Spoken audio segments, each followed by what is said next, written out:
Hello, welcome to the Film Vomit Podcast, an extension of the Vomit series of podcasts. As always, we're your hosts, Mac Taylor and Cole Selby, and today we are continuing down this weird rabbit hole of Texas Chainsaw Massacre movies. Yes. As we go to Texas Chainsaw Massacre, the beginning from 2005. And this is only the first beginning that we have. Well, the Texas Chainsaw Massacre timeline is all over the goddamn place. But at least this is a prequel to the remake. So at least this is like one of the only times the story actually flows together with another movie. Yeah. Because 1 through 4 are canonically together, but they're way different from each other. Oh, yeah. Yeah. But the remake and the beginning, they feel like movies in the same universe. They feel like they have the same feel. They have some of the same characters. And then after it, we go right back into just all over the place nonsense. Yeah. So yeah. This is the only time we're actually going to have a story that feels like it flows. Yeah.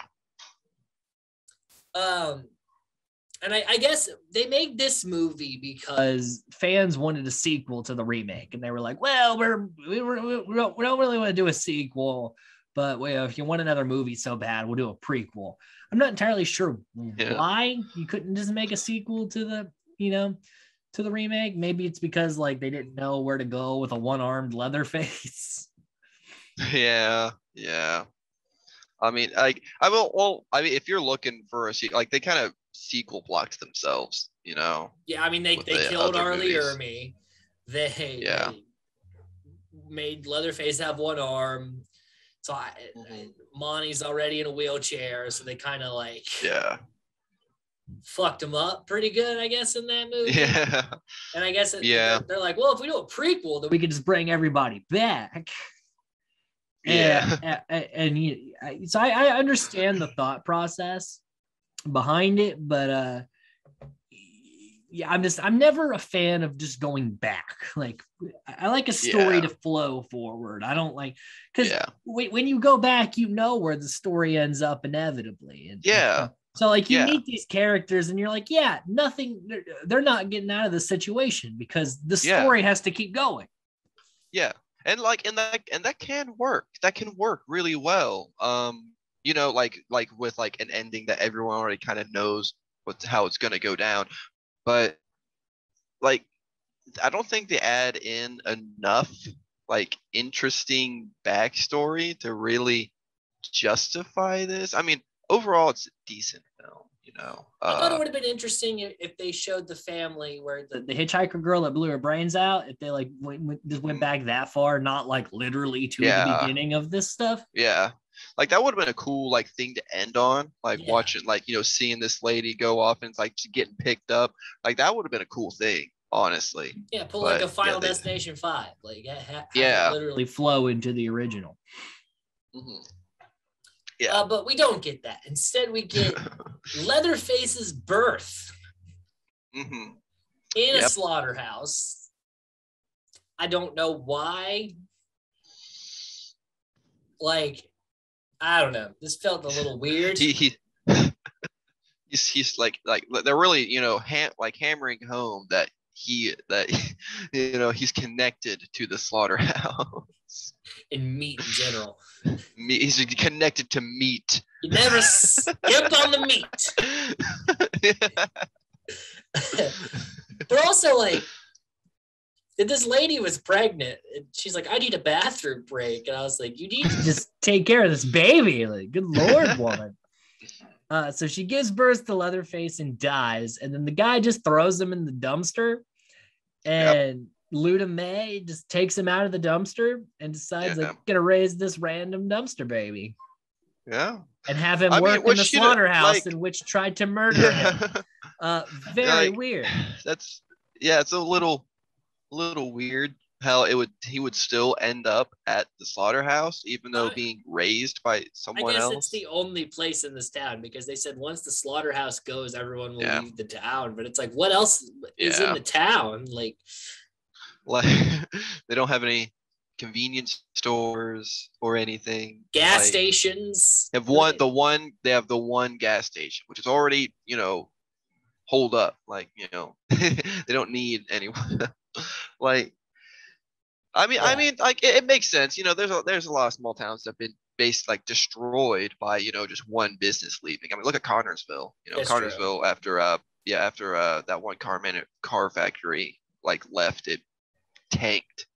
So I mean, I can understand that, just the only place you can freaking work, but like, I don't know. I don't like, just finding him as a fucking dumpster baby, and like alluding to the fact that he might have technically been raised kind of well, but just ended up working at the slaughterhouse. Wait, yeah, like, yeah, it's weird, but I think it's fine for the most part. And we also get and so we see adult Leatherface, even though the slaughterhouse is closed, he's still just like hacking away at meat, and they're like, don't you know we're closed? You got to stop cutting the meat. Just get out of here.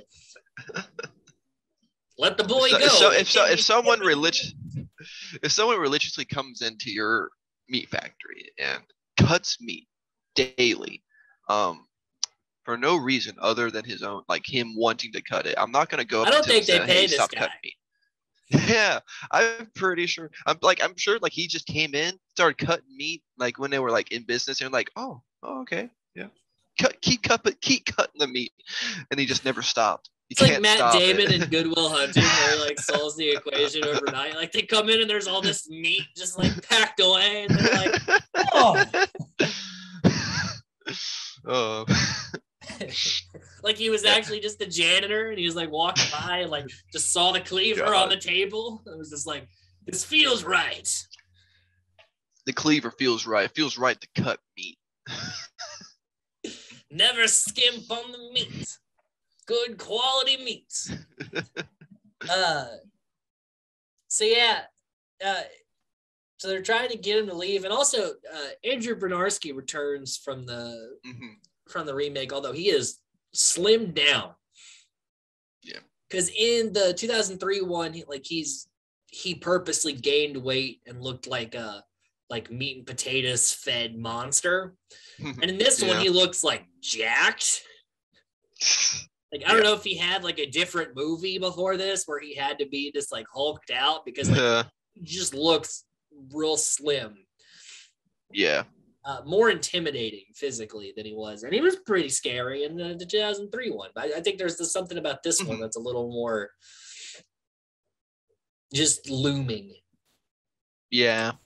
And then Leatherface decides, like, yeah, I'm going to kill this boss guy with the hammer. Just because, fuck that guy. You got to, and you got to add the hammer kill, Yeah. You can't have a Texas Chainsaw movie without someone getting sledged. And also, like, the cop shows up to, like, pick him up, and, like, you go and you get his family to go pick him up. It's a very bad idea in general. Yeah. And Leatherface also takes the chainsaw, which I don't know why there's a chainsaw in a slaughterhouse. Do they use chainsaws in slaughterhouses? No, it doesn't cut the meat well. I was like you think it would just make a mess. Bone fragments. Yeah, actually, bone fragments can actually jam up a chainsaw. They're actually kind of finicky. It would not be good in a slaughterhouse setting. I guess if you just give it like 2 seconds of thought, you're like, yeah, that makes sense. So I think that's what they were going for, not making people think about it too much. And it's not outside the realm of disbelief for there to be a chainsaw there. But he's not a lumberjack. I don't know where he's gonna get it. Like, at the end of the day, if Leatherface gets the chainsaw, that's what matters to me. Yeah, but it just seemed like it does. Like, why does this slaughterhouse have a chainsaw? Yeah, it's Texas chainsaw. They do their Texan cutting with the chainsaw. You know how expensive cleavers are? Sometimes you gotta hack away at it with the saw. Jesus.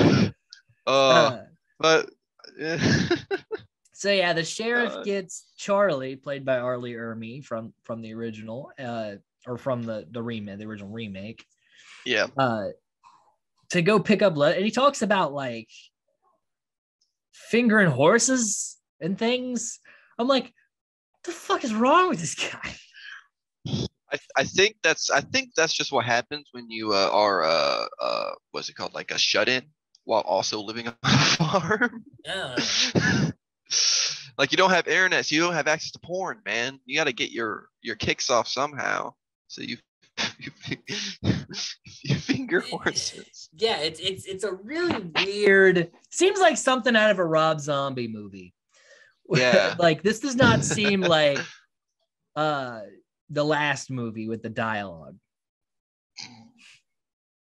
So he shows up to get him, and he just leaves his gun in the car. I'm like, why would you do that? Why would you leave a loaded shotgun in your car with somebody else?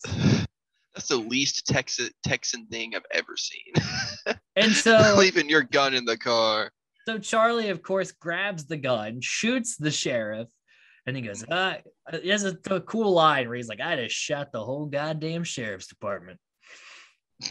And then he becomes Sheriff Hoyts. Now we know that in the original, he wasn't actually even the sheriff. He just assumed the sheriff's identity. Yeah. Which really adds some depth to the character. It's one of the only things that I think. Which really I kind of like that. I kind of like how, it shows that he is, not actually any sort of law enforcement or anything. He's just some crazy guy that just is allowed to hold on to this title for super long. This like speech with the family is like, we eat people now. We're gonna survive. And because Leatherface backs him up, it's like, oh, okay, I guess we're eating people now. I guess this is what we're doing. So like, Luda especially is very like hesitant to the idea, but is like, fuck it. Like, I don't really have much of a choice here. Yeah. So they're gonna survive by getting good quality meat. Yeah. I mean, as quality as you can get from human meat, but get the good old human meat. Then we meet our main characters, brothers Eric and Dean, and their respected girlfriends, Chrissy and Bailey. Yeah. And these two boys are about to head into like Vietnam, right? Yeah, it's Nam. Yeah. Nom land. Because Eric has already been to Vietnam and is going back because his brother Dean has been drafted. And so Eric's kind of like the all-American soldier boy, and Dean is the draft fleer. He wants to burn his draft card and go away to New Mexico because fuck the war and the politics. Yeah. Because it's the 70s, and that was kind of the youth mind idea. Gone were the days of Uncle Sam, serve your country, meat and potatoes, American flag, fuck you. And here were the days of deep thought and rebellion. Yeah. I mean, like with the Vietnam, like that was like one of the first times we like America got into like a large scale conflict that turned out to not be like worth it at all. Like we're fighting communism at the end of the day. Instead of just propaganda, we actually saw like what was going down there. And it's a lot of real fucked up shit. We saw how bad war really was for the first time as a general public.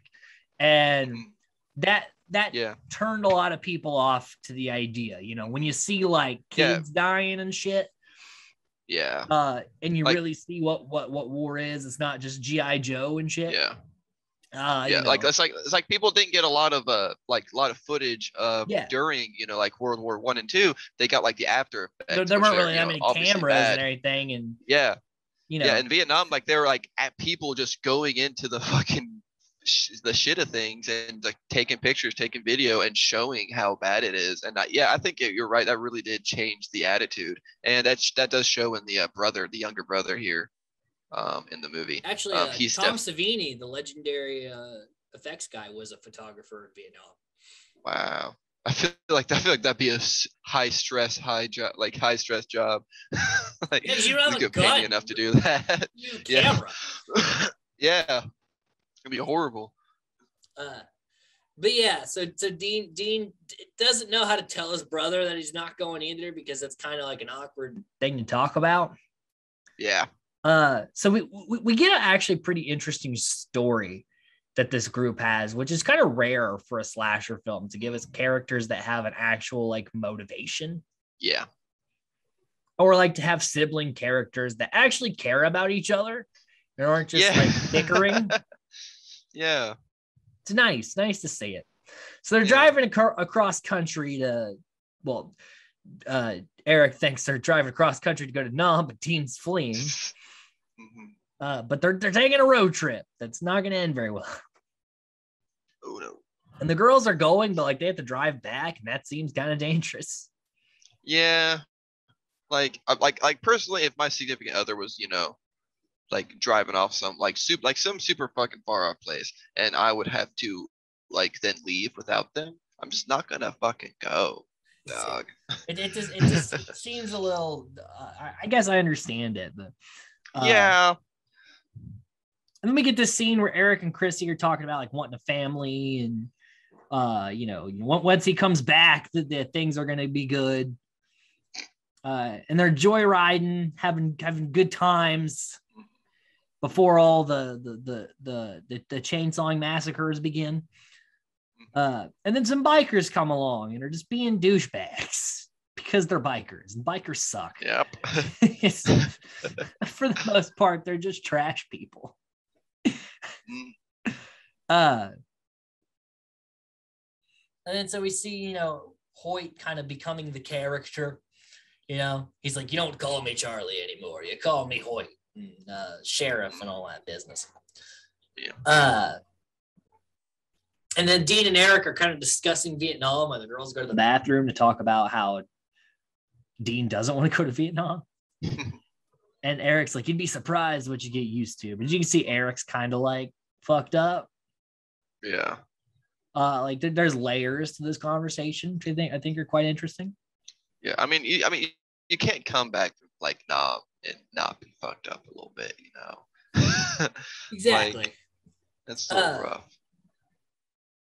And so Dean goes to burn his draft card in the car for some reason, like that wouldn't be seen by whoever's driving. Dramatic effect, man. We need to have a partially burned car for the later scene, so he's just got to do it in the open. Yep. So Eric's like, what the fuck's going on here? And then the bikers show up again. So the female biker, for some reason, is just like, you know what? I'm going to rob those people. Rob them of what exactly? They have like a couple of duffel bags. Like, what are you trying to steal? It just felt really random. Yeah. And then they hit a cow. Just a cow. Poor cow. Which I guess is a thing that happens in farmland. But like you didn't see the cow like down the road. Like I feel like you don't miss a cow that big. Yeah. So everyone's really fucked up from the crash. And the biker, you think the biker is going to be the problem, but Hoyt just shoots her. And it's great because he walks up, she's like, oh yeah, sheriff. And she's trying to do this like lie thing. He just immediately shoots her. Yeah. Just establishes real quick of like, yeah, I'm the threat. Yeah. So she's dead. I mean, which is honestly a pretty cool like thing that they like, that does like, as much as this film, like, I don't like about it, like this, I do like this because it does add like multiple layers of threat. Like it brings in this one thing, like, and if you don't know about the movies beforehand at all, you know, like they seem like they might be a factor, and then the real threat shows up and just shows the audience and the characters just how insignificant that lesser threat was, like compared to himself. Yeah. So Chrissy was also tossed from the car during the crash. So she's safe, like in the grass. And she's like trying to get out for a second. And Eric's like, no, you stay over there. I don't know what's going on over here, but this isn't good. Yeah. So then Hoyt basically tells them like, hey, load up this dead body. So again, he's like, get the fucking dead body in the car, would you? Yeah. More moving of the dead bodies. Oh yeah. And so immediately they kind of know like they're fucked. Yeah. And then Hoyt finds the draft card and was like, oh, we got ourselves a fleer. Who's this un-American piece of shit? And before Dean can say anything, Eric pretends to be Dean because he's a good brother. Yeah. Yeah. I do like how they like, you know, the casting with this specific like like reason, you know, like with like who the like what's the actor's name again? I completely fucking forgot again. Who plays Hoyt? Hoyt, yeah. R. Lee Ermey. R. Lee Ermey, yeah. I think it's a little ironic that like this Yeah, because he plays one of the most like famous Vietnam sergeants in the history of movies. Yeah, I found that kind of ironic and pretty like funny ironic. I thought that was and he was an actual sergeant in the war. Oh yeah, like which I think which definitely adds to his ability to be threatening.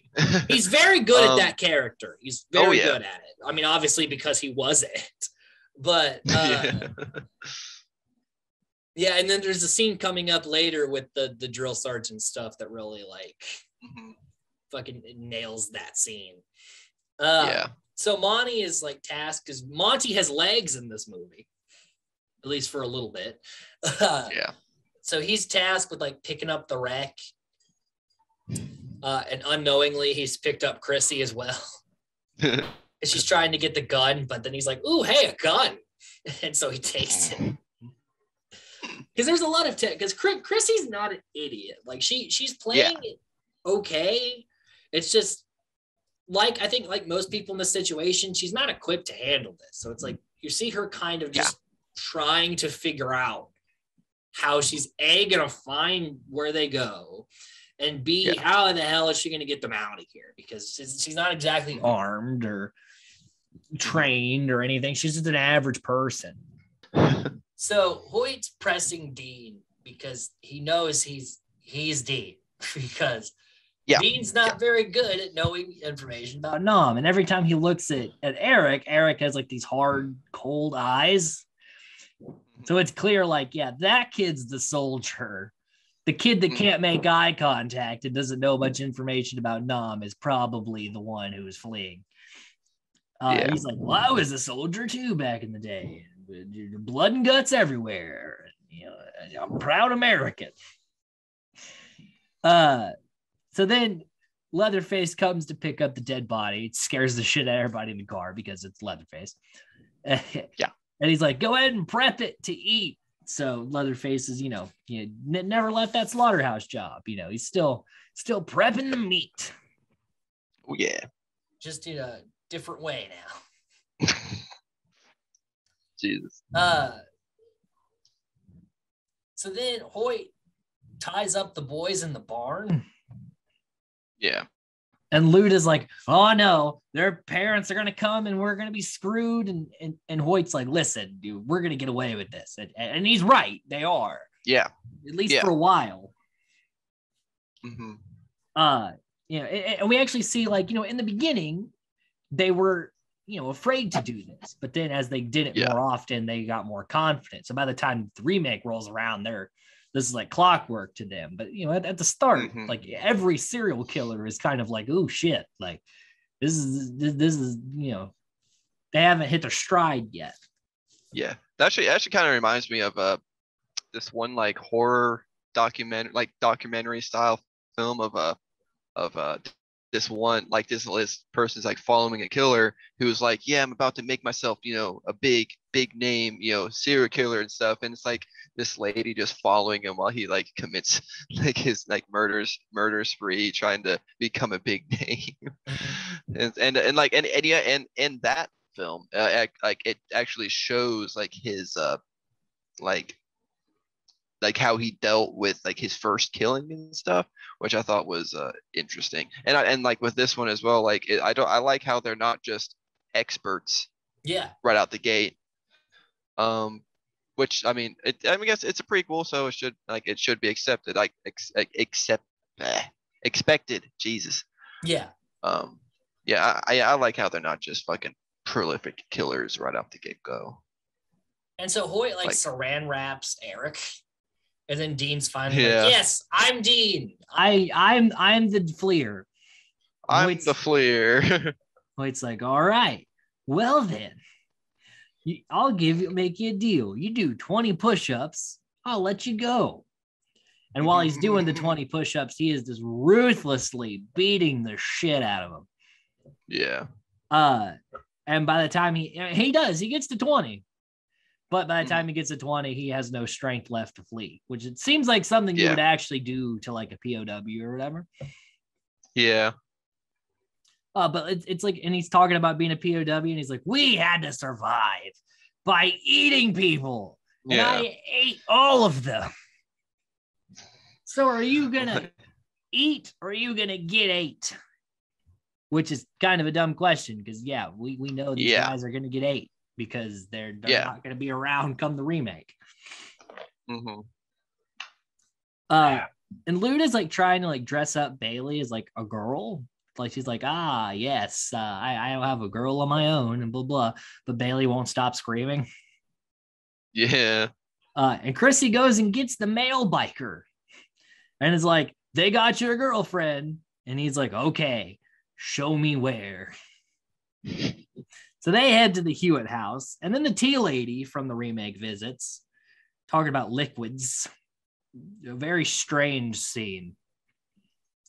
And Eric gets loose because badassery and pins her to the door. So Arlie Ermy can't get to the door because she's so massive. And Bailey runs to the tow truck. They're going to get out of there. Mm-hmm. Except Dean hits a bear trap. Eric gets knocked out and Bailey gets meat hooked in the collarbone. So gotta have that meat hook, you gotta have that meat hook. It's her fault for not shutting the damn door.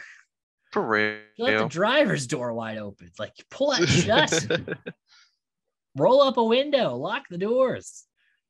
Yeah. Look out for the giant man with the meat hook running after you. You be careful. So the escape plan got fucked. And Leatherface ties Eric to the cutting table. Just as Chrissy and the biker arrive, and the biker's like, fuck it, I'm going in solo. And I'm like, don't you want to ask any questions about like what's in there, how many of them there are, what you're looking for? Nah, you're just gonna run in there? Yeah. It's okay, dude, whatever you gotta do. And he shoots Monty in the kneecap. Mm-hmm. He tells Hoyt, he says, take me to the girl. Mm-hmm. And Chrissy's still sneaking around. And Hoyt takes the biker to Bailey. And he's like, that's not it. And he's like, oh, yeah, you don't want to see the other one. I just love his reaction where he's like, ooh, yeah, she's fucking dead. Fucking killed her. You don't want to see that. I don't know. Just the reaction by Irby, it was great. And meanwhile, Leatherface is like cutting Eric's arm, like starting at the arm, the most painful place could probably start. Yeah. And then he gets called up to deal with the biker, and he literally runs like right past Chrissy. Like Chrissy's by that big swinging door that they always have in these movies, and he like runs past her. I'm like, you didn't even see her in your peripherals. Like, nope. Come on, Leatherface. So he runs out, fights the biker, and saws the biker. Like Arlie Ermy like holds him down as he saws him through. Meanwhile, Christy gets to Eric. He's gonna fucking die. Like that's a pretty bad wound. She can't pull the things out, and Leatherface comes in feeling nice and revved up after the chainsawing, and he just goes ahead and he chainsaws Eric for reasons.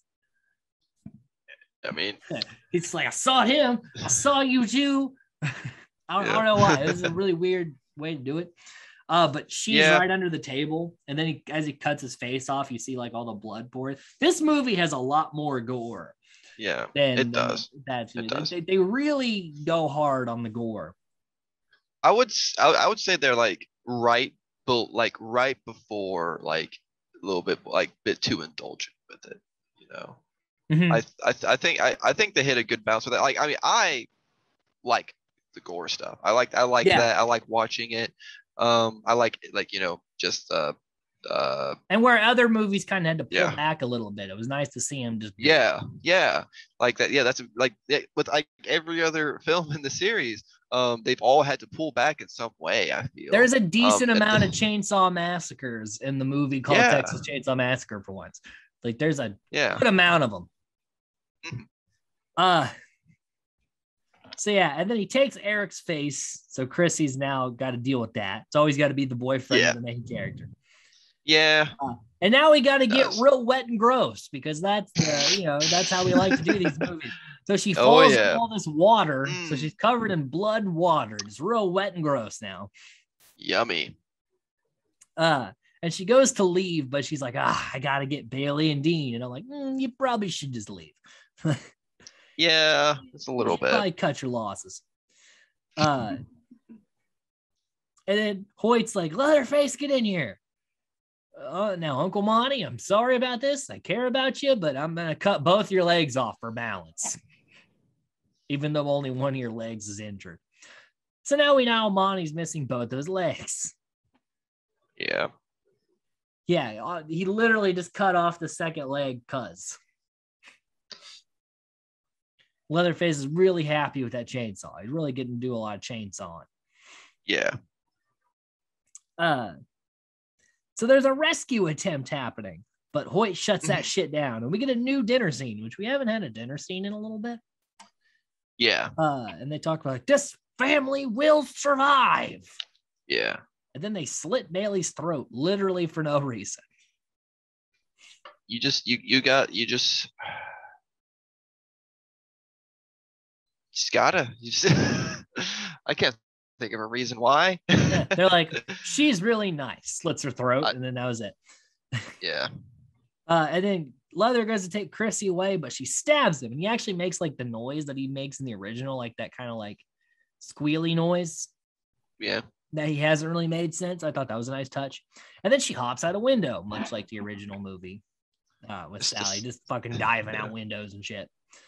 Yeah. I've sensed a lot of I've sensed a lot like in these movies that they try to parallel themselves. They try to call back that first movie. We'll get to it with the next one, but they really Oh they're yeah. like, Yeah. remember the original? Like, yeah, we fucking watched it. Like we know. Yeah. So we get the saw chase, and Dean wakes up and beats the hell out of Hoyt. So now we know why his teeth are missing, and the I don't know why we really need to establish why that was a thing. He could have just been missing teeth. We didn't really need to explain where they went. Yeah, like I just assumed they just fell out. Yeah, like I'm not surprised over time. that Like you're sorry, cannibal dog. from Texas might be missing a few teeth. Yeah. So Dean chases after him, and Leather catches Christy, but Dean saves her and gets sawed through his midsection. And the chase continues. And she hops in a car. The police are there. She's almost safe. And then Leatherface somehow ended up in her back seat and saws through her and hits the cops with the car. Yeah. And he walks home. Yeah. And we get the narration back, which was at the end this time. So you know what? Fine. We haven't had the narration in like a movie. Yeah. And that was Texas Chainsaw Massacre at the beginning. So a couple of fun facts, not a lot of them. Yeah. They actually hit it was a fiberglass cow they had. So they filled it with meat and hit it with a van.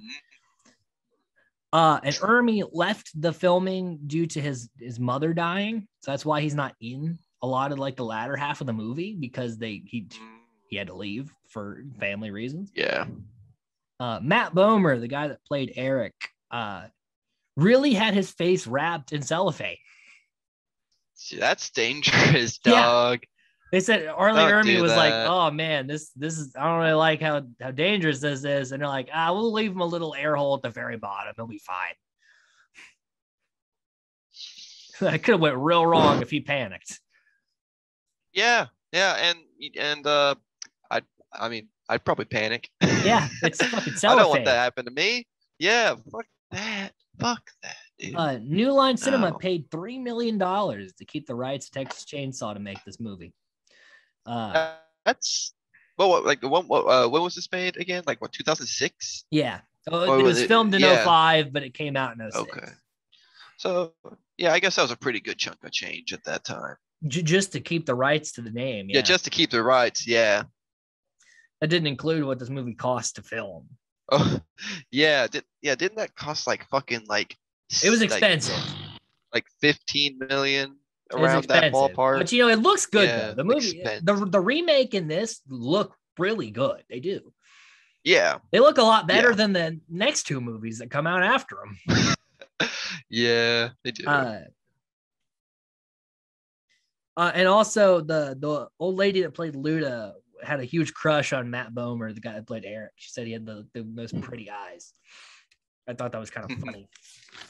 Yeah. And then we get the familiar faces, people that would go on to have careers after Texas Chainsaw Massacre at the beginning. Chrissy was played by Jordana Brewster, who is in the Fast and Furious movies as Dom's sister. Yeah, she's pretty fast. She's in the Lethal Weapon series. She's in the series Dallas, Mr. and Mrs. Smith, and The Faculty. So she's had a pretty big career. Yeah, definitely. She's in at least 9 Fast and Furious movies. Eric was played by Matt Bomer, who is in Doom Patrol, The Magnificent Seven, Magic Mike, and Chuck. So yeah, he also went on to have a pretty decent career. Yeah. Bailey was played by Deora Baird from Cobra Kai, Shameless, Stan Helsing, Night of the Demons, My Best Friend's Girl, Accepted, and Wedding Crashers. And then Dean was played by Taylor Hanley, who is in Bird Box, but also was the kid from Jack Frost, a movie with Michael Keaton that I grew up watching. He was Charlie. That's cool. I didn't know that. Yeah. That's cool. Good for him. Oh, so yeah, pretty for the main 4. They actually went on to do some stuff, which is rare. Oh yeah. All of them. They all did something. So Cole, give me your final thoughts on Texas Chainsaw Massacre, the beginning. It is really good about putting the massacre in it, honestly. The Chainsaw Massacres. Yes, the Chainsaw Massacre specifically. It adds a lot of cool kills that we actually get to see. The gore looked really good, honestly, especially for being a 2006 film. Mm-hmm. The characters were fun. It was neat, honestly, getting the backstory of the characters we already know. I mean, like you said, I didn't need to know why he didn't have any teeth, but we really didn't need to know why Monty didn't have any legs. That could yeah, have been a thing. like I said, I enjoyed this movie more than I thought I would have. Yeah, it's a decent film. I mean, yeah, you kind of know what's going to happen in the end because that's how it is prequels. Mm-hmm. But overall, just not bad. Pretty decent. Yeah, I'll have to say, on the rewatch of this series, I didn't remember liking the beginning as much as I do. Yeah. I would, it's not in the top tier of the Texas Chainsaw movies. The first 2 I think are better than this. Yeah. The remake is better than this, but it's shot really well. The look of the film is good. The acting is really good. The gore is fun. Is the story all that well put together? Not really, but the character work with the brothers and the older brother really wanting to save his younger brother and them being this kind of tight-knit family against this other tight-knit family of cannibals. Yeah. There's a lot of really good stuff in this movie. Yeah. And especially, where we're going to end up talking about the next 2 movies in this series. I really appreciate this movie. Can't say I'm disappointed. The next film's going to take that tight-knit family thing a little too far. Really going to go with the family in the next one. It's all about family, man. Even if you know it or not. Texas Chainsaw Massacre at the beginning, I'd say is this. It's the middle ground. It's not bad, but it's not really good. It's like in that, like, it's watchable. It's acceptable. Yeah. It's a slasher It's film. I'd say it's a little bit better than Texas Chainsaw Massacre 3. But it's around that level of like mid-tier Texas Chainsaw movie. Yeah. I can see that. So that's going to conclude our conversation on Texas Chainsaw Massacre at the beginning. And today we're close. We're close to being done with Texas Chainsaw Massacre. But because of that means we're dealing with more shit. Okay, the good times have officially gone completely. Where Texas Chainsaw 3D from 2013, meant to be a direct sequel to the original, and really leans into that there was like 4 or 5 years where like 3D made a comeback as far as like every movie was like whatever 3D. Piranha 3D, remember, Texas Chainsaw 3D, fucking My Bloody Valentine 3D. Yeah. It was like 2009 to like 2013, which was like the cutoff point. This was at the end of that Spy Kids 3D, my dude. Spy Kids 3D. Yeah, but that was like 2000. That was still when it was like the red and blue. That was like the peak. This has been like 3D, like especially in horror. Yeah. Horror films were really leaning into 3D. Yeah. I remember watching the Piranha 3D movie. I remember watching My Bloody Valentine in 3D when it came out. It's not very exciting, honestly. It's pretty and like tacky. I work in a movie theater. I see movies in 3D.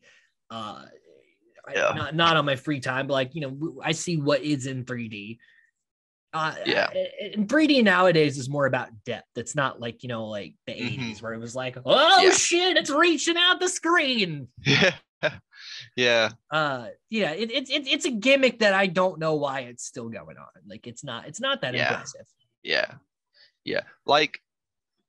We've come so far with like what we can do digitally.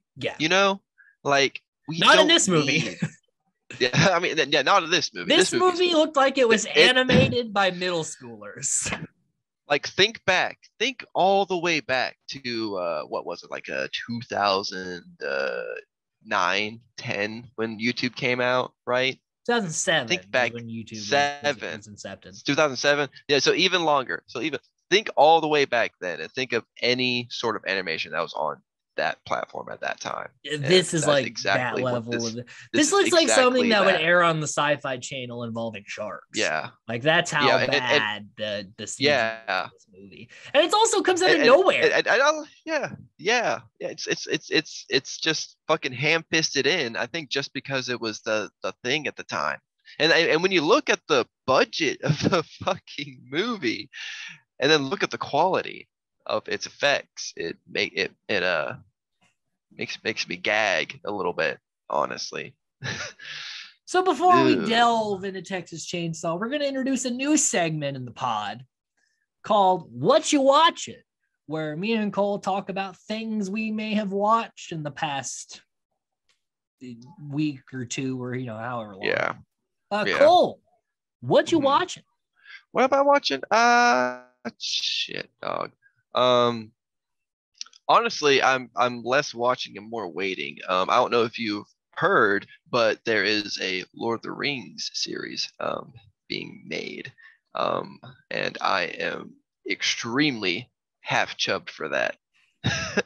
Honestly, I've been kind of just excited for that. If anything, I haven't really have the time to watch too much stuff just because of my schooling.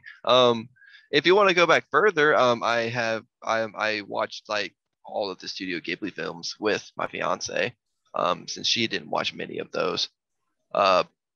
That's about the most recent things I've watched. Just like rewatching. I've never watched anything new lately. Just been kind of getting pumped for the new things coming. Gotcha. Yeah, and the most recent Studio Ghibli film that we did watch was My Neighbor's Totoro.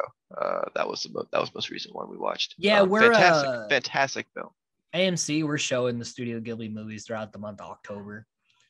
We're showing 4 of them. So like Spirited Away is this week. Then Howl's Moving Castle. then Castle in Hell the yeah. Sky, then My Neighbor Totoro. Hell yeah. Hell yeah. Yeah, those are fantastic, fantastic films. There's actually this one. I gotta go. I forget the name of it, but it's about this this man who ends up creating like aircraft and stuff like throughout like World War II, and it just goes to like his life and just in his profession of engineering, and how he has his hand in creating some of the greatest aircraft that were used and some of the aircraft that were used in war, and how he dealt with that. um I'll have to look up again what the movie is called, but it fucking jerked me. It really did. It hurt me a lot. It hurt me a lot. It was a great movie. It was also like 2.5 hours long, so but it was fucking good. Well, if we're asking me the question of what I'm watching, that's a loaded one because, I see movies as they come out because I work at the AMC now. So, Yeah. like, I've watched Venom 2 when it came out. I watched Addams Family 2. I watched a movie last night called Titan, which was maybe one of the weirdest movies I've seen. Mm. It's about a woman who has sex with a car and gets pregnant and then becomes a serial killer and then assumes the identity of a man's dead son.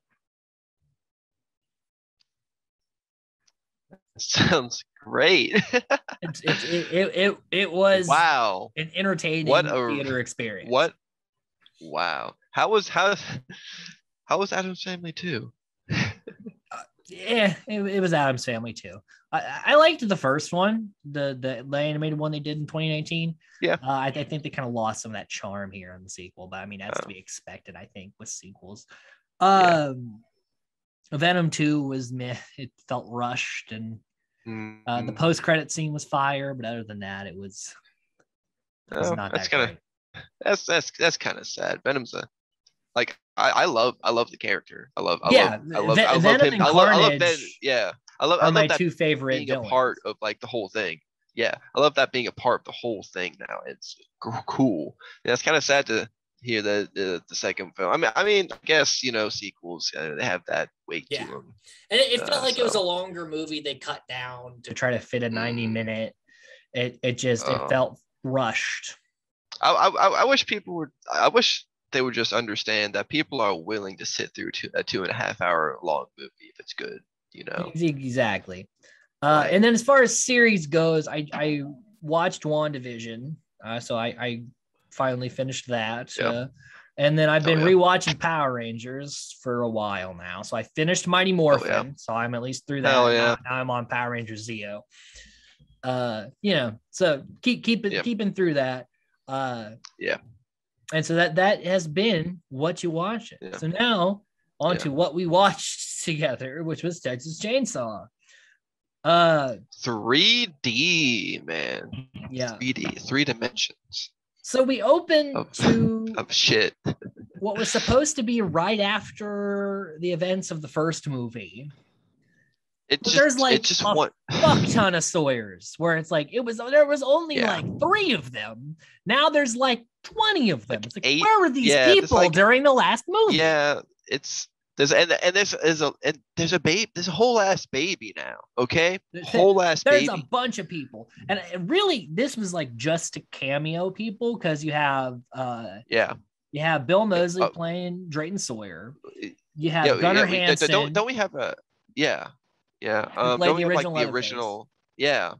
That was actually a really cool fact I found out when looking it up. It was kind of like I was pretty shocked. John Dugan, who played Grandpa in the original, is there, and they're all here just to get shot to hell.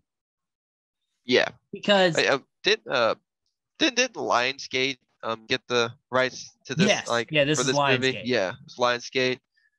Yeah, this is like 7 years after the beginning. Like it'd been a while since we'd seen a Texas Chainsaw. Yeah, it was like 2013. This came out. Yeah. So these movies don't come out quickly. It takes many years. No. Yeah. So yeah, there's a lot of Sawyers, and the sheriff's like, all right, you bring out Jed. And they're like, Yeah. because now he's named Jed. Leatherface's name changes so often. Yes. Because it was Leatherface in the original. Yeah, it turned to Thomas, didn't it? Well, it was Bubba in the second movie. Yeah. It was Junior in the third movie. Yeah. Leather in the fourth movie. And the remake in the beginning, it's Thomas. Okay. And they're the Hewitt family. Because it goes from like Sawyers to Slaughters. Yeah. To like, it keeps changing as well. And now in this one, there's Sawyers again. Yeah. But his name is Jedediah, which was the name of the little kid in the remake. Very weird. Why? I don't know why they can't just stick with like Jason Voorhees wasn't called like Frank in another movie. Like it just seems weird to keep changing shit. What I think it is. I think the writer of this movie, like what's his name again? Fucking gotta look that up. The writer of this movie. I think he didn't. Adam Marcus. I don't think he cared. I don't think he gave a shit. Who did the shittiest Friday the 13th movie? Did part 9, Jason Goes to Hell. Yeah, Jason Goes to Hell. He really knows how to fuck with the franchise. I'll give him that. He consistently drops the ball, you know. And I do want to preface just how much blame I want to give on him, just because the actors are only using what he gives. Yeah, I mean, true. But it's funny you come to this podcast, you're like, listen, I hate Adam Marcus, and here's why. But yeah, so they want Leatherface to come out because they want to arrest him. And the family's complying, which is like way out of character for them, because this whole movie just tries to make them sympathetic. But I'm like, it's hard to make them sympathetic because Sally and her friends were not bad people. They got fucking murdered. Yeah. And now they even show in the movie they have shots of newspapers of showing the original girl say, like, in the newspaper saying they murdered my paraplegic brother. Okay. Yeah. They're murder cannibals. There's no redeeming them. They're like, well, they may be cannibals, but they're nice cannibals. You know? What is a nice cannibal? Like, they ask first. It's like, sorry, man. Like, I mean, did you know Jeffrey Dahmer personally? it's real dumb what they try to do here with it. But so that they're complying, and then this guy comes in, Bert, and he's like, "Fuck the law, we gonna murder him." And then they just start shooting the shit out of them and burn their house down. They're really the movie's really trying to make them look like vigilantes. Look like the bad guys. Then they see a woman struggling, and they beat her face in and steal her baby. I love that, actually. I love just the fucking heel to the nut. I fucking love that shit. He's like, here, I heard you wanted a baby, so I went and stole one. I'll give the movie this. Vigilante justice is injustice. I'll give it that. But they did murder and eat people. They were murder cannibals. It's like, we can't look past that. You can, you can cross, like, there's like a whole, turnstile in the line just for that. You know, you can't cross this line unless murder cannibal. Then you can go through and cross that line and murder them. I'm sorry. And they're like, but this lady, and I'm like, where the fuck was she during the movie? Yeah. And I like to preface, all of this happening in the movie right now is happening in 1974. Yeah. All of it. Yep. We'll just sink that in right now. All of this is happening in the mid 1970s. So a long time ago. And the baby from 74 should be like 40, not like 20. Yeah. that's like that. That's like that. You could see in the movie like how they knew they fucked up. They knew Yeah, they fucked up with the because dates. if you're going to flash back to the first movie, understand Yeah. how time works. Yeah. Like, Like, well, actually, the baby was born in a leap year, so it only aged every 4 years. it only aged every 4 years, so they're 3 or so, 8 at that point or something. God, It was real stupid because again, Heather should be like an older lady. She's she should be on the verge of menopause. She should not be a college kid. No. Or however, she's supposed to be in her 20s. Because we see Heather, who, without any knowledge of her coming from the Sawyer family, still works in meat. Still works in meat. It's in her blood. She can't not cut meat. And she makes bone art. Like she and she makes bone art. Yeah, and I'm gonna like, how convenient to be in a meat job, right? You just searched, you fucking sniffed it out. You sniffed out that meat. That good quality meat. Yeah, good, because this wasn't good quality meat. Like, and I'm not gonna say it's not like it's strange or anything for having a pretty attractive woman working in meat. I'm just gonna say it's extremely convenient for this particular person to work in meat, and I don't believe that at all. No, not at all. Especially with it coupled with the bone art. Yeah, I don't like that. It's like, I wonder who this character could be, because later they try to make it like this huge revelation, but like, if I'm supposed to guess who's related to Leatherface, and you show me a character that makes bone art and works as a meat cutter, I'm gonna think it's that character. It's like, and you like you see this person, and like, you would think that's that's the baby. It's like some people would think that, but then they'll think of that was in the 1970s. She wouldn't be that young looking at all. Yeah. Like, I hate, like, that's a big gripe of mine in this whole. There's so many plot holes in this movie. I hate it. I actually hate it. And so we meet some other characters who we're, I guess, supposed to kind of care about. We meet Nikki, they're there. Heather's best friend. Ryan, her boyfriend, played by Trey Songz. Yeah, he had what, he was in like the top 90 hits in like 2009 or something. He was kind of popular at this time. Yeah, he was popular. And I guess they just cast him because they wanted to use some of his music, and I guess maybe this was part of his terms. He's like, I'm only going to be in this Texas Chainsaw movie in a couple of conditions. 1, cannot get killed by Leatherface. 2, I never wear a shirt. Like 2 is okay. He can not wear a shirt the whole time, And also, if any of the females in the cast, I have to have some sort of scene with. Yeah, and like, if the kills that are not done by Leatherface is also a big gripe of mine. Like, there's a lot of people that die in this movie that are not killed by Leatherface. Yeah, like I'll save myself to, like, when we get to them, I'll talk about them. I'll try to save myself like for those scenes. I don't want to drag on the beginning here, just for me ranting about how much I dislike the decisions made in this film. But so then Heather gets a letter that's like, hey, your grandma died. Who's your grandma? Oh yeah, you're adopted. It's like, wow. What? I love it.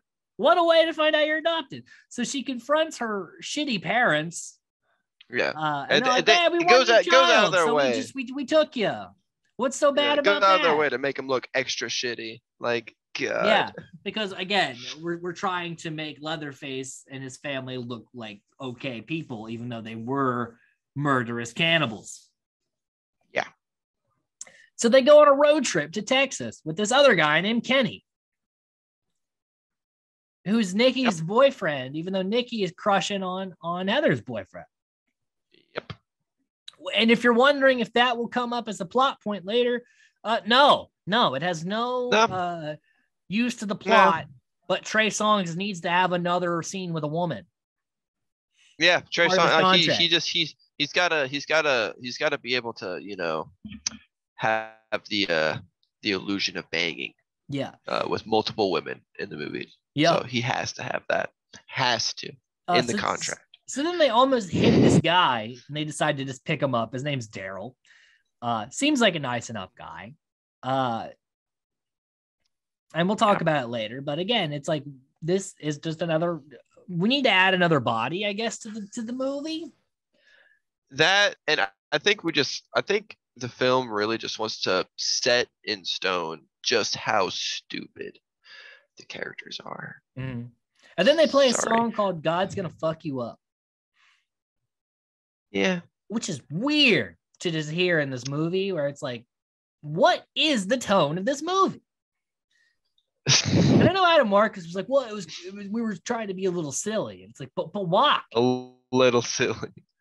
Like, can you like? There's nothing wrong with that. Okay, like Marvel does that, and they have extremely grand, serious moments, and they put serious mix your funny moments with your horror moments, and they that's like, and this is what this movie just doesn't. And also, the rest of the movie shit without the comedy. Yeah. So, there's lots of talk about family, and like Daryl's like, oh man, nothing's thicker than blood. Your family, and it's like, yo, we get it. Shut the fuck up. I mean, there's a lot of things thicker than blood, actually, like molasses, syrup, jizz. Jizz. I'm sorry. A lot of things. Richard Rielly shows up. I guess jizz is family, right? Richard Rielly shows up because he has to cameo in like every single movie in existence. And he's like, you can't sell the house. Here's a bunch of keys, and here's a letter that you should definitely read. And she's like, cool. Yes. And then doesn't read the letter, because if she did, the rest of this movie won't happen. Yep. And he actually prefaced, make sure you read that letter. Make sure you read it. And she's like, okay. She has all these questions about like who she is, who this lady that died is, what this house is. So, okay, she wrote you a letter. Read the letter. Maybe some answers. Just roaming around the house looking at pictures and shit. Read some actual text. Yeah, like I wonder who this person was who wrote me a letter once. Like, I let wonder me put this letter away and just go roaming around the house. So dumb. And they're like, let's party in this big ass house. So you gotta have it picked up at a gas station with the house. Everybody else goes to town. And I'm like, why? Why would you leave this guy you just met with this expensive house? And then he starts robbing it. But I'm like, he did not know they were going to a big ass house. So you can't be like, oh, well, he had intentions of robbing them. And it's like, but how did he know? Yeah, like, okay, like let's look at it through both angles. Let's say he had no intention of robbing them at the beginning. Yeah. He opportunistic thief. Where's he gonna go? Point. Yeah, at that point. Okay, let's look at it again. He was gonna rob him. He's like, I'm gonna trick these people and give them $6 or something to cash me a ride, and I'll rob them. Okay. How and why and what would they have? And like, it was just coincidence that they were just going somewhere that had valuables in it. Right. I don't like that. Like, it could have been a shack in the woods. Like you didn't know. Like, why did they make him a thief in the first place? Because we have to, want him to die, I guess. Nobody can just be an okay character before they die. Yeah. The only one that is Kenny. Kenny just came to drive everybody and make steaks and then get murdered. The only nice people that died were the Sawyer family in this movie. I guess. The murderistic cannibals were the only good No people. one else is redeemable. No one.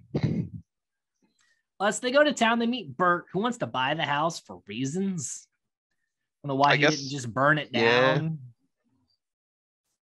And then Nikki's getting frisky with Ryan, and he's like, "That one time we had sex was just because I was drunk." And I'm like, "What is this scene?" And I'm like, "Oh, later, like Heather's gonna see this and be like, the betrayal." But no, she never finds out. They die. No. So it's like, what was the fuck? Yeah. He needed to have the illusion of being with women and of boning, of just having the illusion of boning within the film for him to feel satisfied for his role. We also meet the deputy of the town, played by Clint Eastwood's son, Scott Eastwood.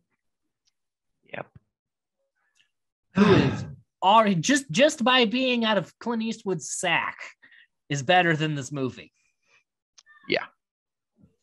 And he's not a bad actor either. So meanwhile, Daryl looks around and gets sledged because he used the big ass key to basically unleash Leatherface. Yeah, and you have to. Someone's got to get sledged in the Texas Chainsaw. It's got to happen. Yeah. Someone's got to get sledged. Someone's got to get put on a meat hook. A face has to be cut off and put on his face. Yeah. These are all things you got to hit at some point. Said sometimes you get tired of seeing it because it happens so often. Yeah. And then they come back and they're like, "Oh no, he took the candlesticks." And I'm like, who cares? Yeah. You left a stranger with a brand new house you got. It's kind of your fault, but also like he just took the candlesticks. What the buy new candlesticks? Turn on the fucking lights. We have electricity. This isn't the 1800s. Like, what's her plan with this fucking house to begin with? Yeah. Like, what's she gonna do? Like why? And then Trey Songz plays pool. Well, a Trey Songz song plays in the background, and I'm like, that's a bit overkill. It's a little bit of that's self-indulgence if I've ever seen it, honestly. And then she sees everyone in these pictures wearing an S necklace, which matches her S birthmark. Whoa. They even like put it like over the movies, like, do you see? And I'm like, yeah, when we saw it in the beginning, when Trey Songz was being all over her, like, I was like, oh yeah, because it burned her and because she's clearly the baby. And they're like, oh, but we gave you some hints. I'm like, no, you told us like 17. Yeah. She is the baby. Like we get it. And it doesn't, I mean, it doesn't make sense that she was a baby. She should be like 40, like you said, like 40 years old. Yeah. Still... Oh, and then Kenny's just wandering around and he gets meat hooked. Got to get me hooked. And then Nikki's and no one knows this either. Yeah, no one notices Kenny's gone at all. No one gave a fuck about Kenny. Yeah, yeah. Like he just, they probably heard him and like, nice. Like, what the hell are you screaming about? Nah, it's fine. So Nikki's like, "Hey Ryan, I got this fucked up thing to show you," and it's her half naked in the barn, and they go to bone, even though they don't actually bone. Yeah. And then meanwhile, Heather finds that someone has dug up Verna and put her body in the house. And then she freaks out. Not because Kenny's gone and dead, because this dead body is in the house. Yeah.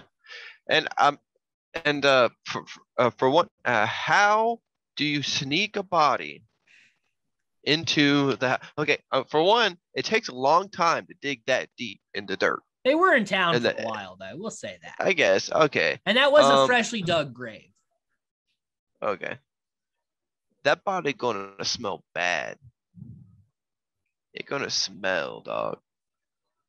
You would smell it before you even got close to finding it. Especially in like what? But how else Texas are we gonna get the reveal unless she just blindly stumbles across it for no reason? Come on, Colby. This plot needs to move forward. All right. Well, okay. We'll make the plot move forward then. And then Leatherface is cooking in the kitchen, and he just ties her up. Yeah. Doesn't kill her, because that would be awkward later. And then he saws the bodies because you got to have some chainsaw action. Yep. And then he puts Kenny on the meat hook because you got to have someone go on the meat hook. And Yep. then saws him in half because that was a fun kill in the remake. It was. Except this one is not done as well. Listen, no. Because Kenny is not nearly wet or gross enough for this to be effective. No. It's got to be wet and gross. It like the and none of the gore looks good this movie to me. And then Heather is just magically not tied up anymore, and then just dips. Dips, like, runs away, gets the fuck out of there, dog. Like, you're fucking gone. And then she runs into the tiny cemetery. I'm like, where are you gonna hide in this tiny cemetery?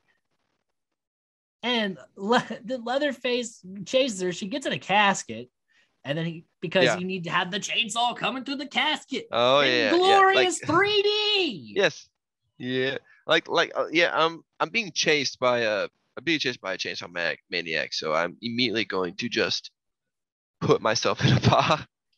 And then Ryan and Nikki. I'm gonna make myself easy to kill. Yeah. And then Ryan and Nikki see this man chainsawing the ground and are like, let's yell at him. Yeah. What? And so he just starts chasing them. And the door's like just rocking back and forth. And then Heather drives through it and is like, get in the van. And then they try to ram the gate, but it's clearly a heavy gate. And then when they get through, they stop so Leatherface can cut their tire. Then they go and crash. Yeah. And the crash kills Trey Songz. Yeah. Not Leatherface. Crash. The crash kills him. So then Heather gets Leather to chase her so that Nikki can not die. And they run into a fair. Yeah. It's just the fair going on. County fair. And she gets on a Ferris wheel, which clearly will just come back around. So he's like waiting because she's just gonna. Even this mentally insufficient man knows that will go there. Yeah. But Scott Eastwood comes to save the day, and then Leatherface throws the chainsaw, and it's clearly an animated chainsaw. God. It looks so bad. It's so bad. It's the grossest thing ever. Actually, it's gross. It's really gross. Because it's supposed to come at the screen, but it was like, oh my God, it was clearly an animated chainsaw. Like this whole section. And I'm not saying they should have thrown a real chainsaw at Scott Eastwood, but I'm just saying that if it's gonna look like that much shit, then maybe like shoot a different scene. Yeah, and like the whole series of events that happen here, like it's horrible. Like we get to understand just how stupid the main characters are. Nobody shoots Leatherface. Just how dumb they are. Nobody shoots Leatherface. Leatherface, we like this is like no one does anything. He just runs away. He just gets away. Yeah, and he just gets away. His arms just fucking waving around. Like it just looks bad. And so then a cop shows up and notices all the bodies have been dragged away. And then Scott Eastwood comes in with the box and pretty much goes, hey, here's some plot points. I'm going to sit this right here and leave. Yep. Why? Knowing who Scott Eastwood's character is, why are you giving her all the knowledge of how much fucked up shit you've done in the past? Why? Like, so he does that. And then Bert shows up because he's like, well, we're going to kill Leatherface and that girl. And that sheriff is such a pushover because he's like, now Bert, she's not hurting anybody. And he's like, we're going to kill her anyway. It's like, you're the sheriff, bro. Like, you're in charge. Yeah. Put him in, fucking lock him up. He says he's going to murder somebody. Yeah. You could be like, oh, well, I'm going to have to fucking arrest you, Bill. You done said you're going to shoot somebody. I'm going to have to put you in. But so no, he's just like, oh, now nobody. Bert, don't you go doing that thing again. And can we just acknowledge just how young the sheriff looks? Yeah, even though it's been like Like 50 years. yeah, like he's just bald. That's all. He was an adult in 74. Like he should be like old ass retired man. Yeah. But again, nobody ages. Bert should be dead. Bert should be dead. Not just slightly more wrinkled. So now Heather knows all, writes murderers on a picture, and she's run off. And Bert's like, hey, cop, God. follow the blood trail in the house and tell me what you see. And I'm like, what? No. It's a horrible idea. And he's like, chainsaws don't make you immune to bullets. But we're going to find out he's really bad with his gun because he's really bad. Follows Super the blood bad. trail and ends up just getting stabbed to death by Leatherface. And yeah. Because he's very bad at watching his own ass. He opens the freezer and fucking Nikki pops out and he shoots her in the face. Fucking caps her, man. He's like, oh no. And Bert's like, it's okay, man. It didn't happen. And I'm like, what do you mean it didn't happen? You're not the law here. The sheriff saw you. Like, it's okay. It didn't happen. It's fine. Nobody saw. Let's talk about trigger discipline. I'm sorry. It did make me laugh a little bit. She can't, because it was supposed to be akin to like the first movie. Yeah, with her in the freezer because you got to call back to the first movie. But just gets black. like no react, just blap. Felt bad for the girl that played Nikki because her character is like nothing. Yeah. So Bert wants Heather and Leather both dead. And Leather like has a picture of all the people responsible in his bed. He's like crossing out the ones he's killing because apparently that cop was one of the people killed his family. Yeah. His convenience. Yes. And then he also takes the cop's face because, got to have that scene in there where he cuts off the face and sews it to his face. And that doesn't look good either.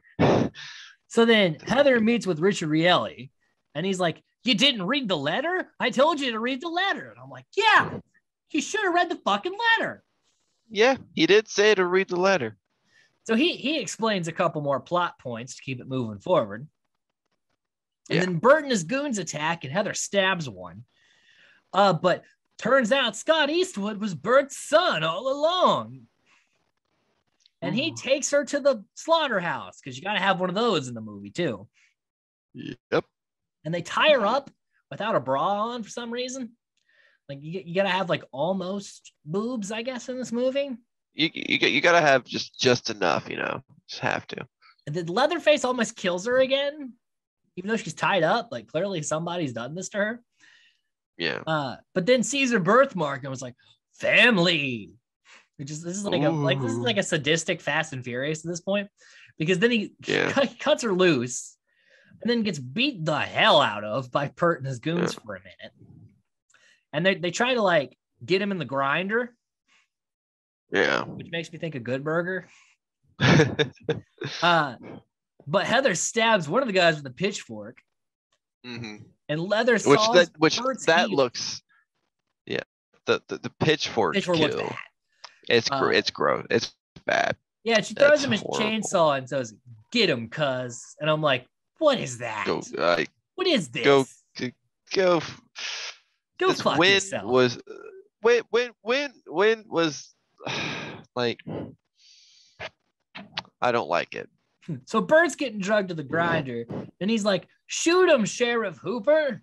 And he's like, "Nah, I'm gonna let this go." Which, yeah, okay, fine. And then so Bert gets grinded, which is horrible CG. It's clearly just them adding like red marks. It's like a PlayStation 2 game, honestly. It's like Resident Evil. That bad.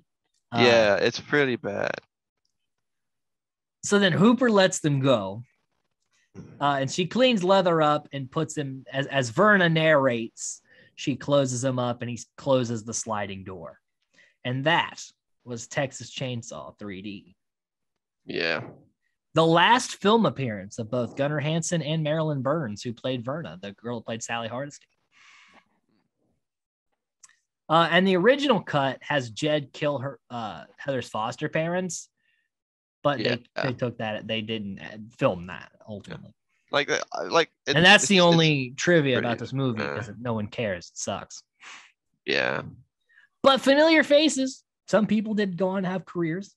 Heather was played by Alexandra Daddario, who is in Baywatch, San Andreas, the Percy Jackson movies. She did some stuff. Nikki was played by Tania Raymond, who is in Deep Blue Sea 3 and Lost. And Carl was played by Scott Eastwood, who was in Wrath of Man, Pacific Rim 2, Fate and the Furious, and Snowden. So yeah, some people did some things after this. Yeah. Cole, give me your final thoughts and opinions on Texas Chainsaw 3D. I don't like how the film kind of treats the audience as if they are completely stupid, brain dead. Because there's several times where there's a few times where we see gravestones and stuff. We see the gravestones of the Sawyers, and it's a little convenient that the death year is covered up. Yeah. Little convenient, as if we didn't just see a timeline, timeline of what the fuck just happened, and then you, Mr. Let's see here. I keep forgetting your name because you're so unimportant to me, Adam Marcus. You were writing the whole thing. You wrote the beginning. You understood the timeline, and then immediately fucking forgot what year it was when you were writing the next fucking part of your movie. Why? Listen, writing a script in a day is hard. If he wrote this shit in a day, I'll give him more credit. But opens to Texas Chainsaw Massacre. Flashes forward 40 years. The baby is now 20 years old. What? No, we got to keep going. We can't slow down. We won't get the script done in time. But wait, shouldn't she read the letter? Forget the letter. We got to keep going. She doesn't know.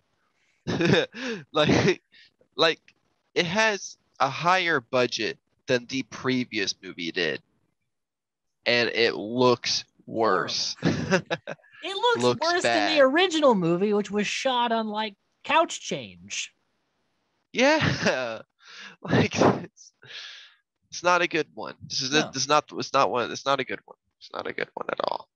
If the fourth movie didn't exist, this is the worst Texas Chainsaw Massacre movie. Yeah. It is this far away from 4-nipple Illuminati people. That's saying something. It is. That really you can't really get too much crazier than the Illuminati people, but this movie is just bad. I can enjoy Matthew McConaughey's craziness in that movie, and this movie's just shit. It's just shit. But we still have one more Texas Chainsaw Massacre movie to cover. So next time we will be covering Leatherface, the prequel to this timeline. Yeah. So we're going to see how Leatherface becomes Leatherface, which doesn't make sense because shouldn't he just naturally become Leatherface? Why do we have to constantly explain things? We just have to feel sorry for him, We have to feel bad for him. We gotta feel bad for the murderous cannibals. I get it why he murders and eats people. I understand. He's just misunderstood. Jesus. So yeah, until next time, guys, stay safe, stay nerdy.